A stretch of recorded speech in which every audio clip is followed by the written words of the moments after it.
trails of thick brown rivers from their headwaters in the mountains to their estuaries downstream.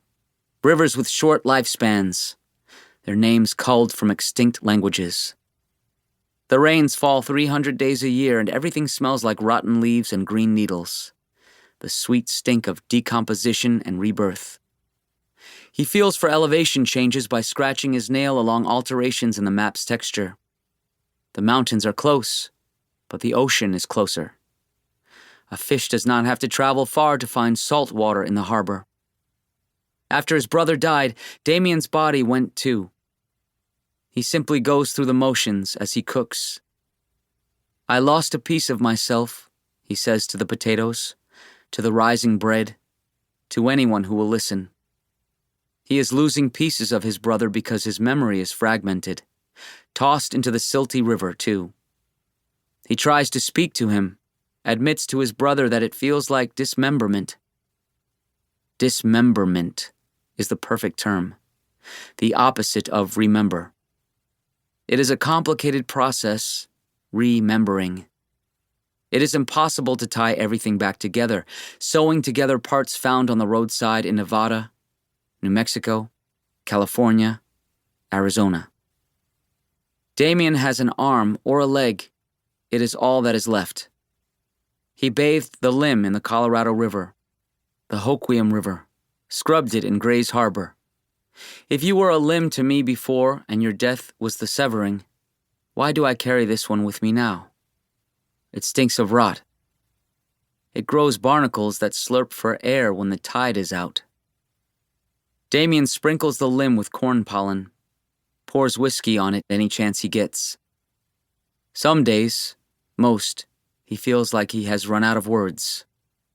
Not enough poets can summon his brother, the vocabulary of loss.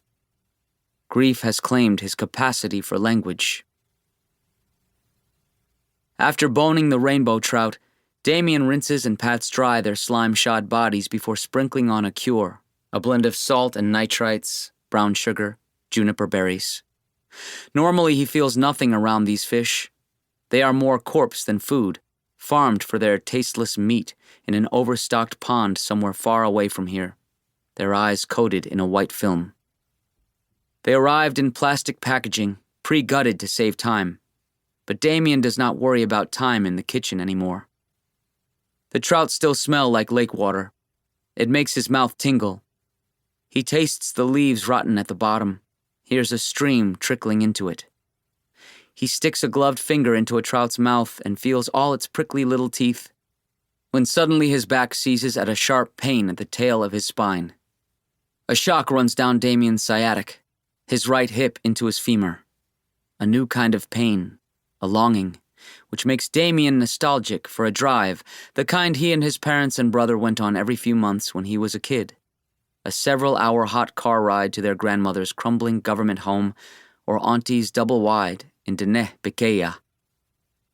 From the backseat window, Damien's and Kai's heads bobbed as they watched power lines bend to the tops of poles, then dip below the horizon. They watched birds line up on wires like music notes on a staff and wondered why they didn't get fried.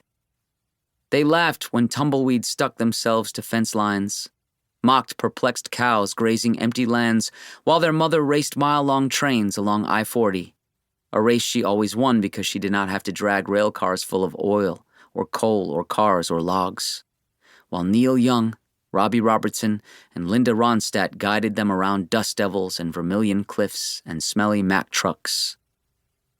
Kai told stories featuring his invisible friends, garlic balls, Uncle Zippy, a third one Damien can't recall.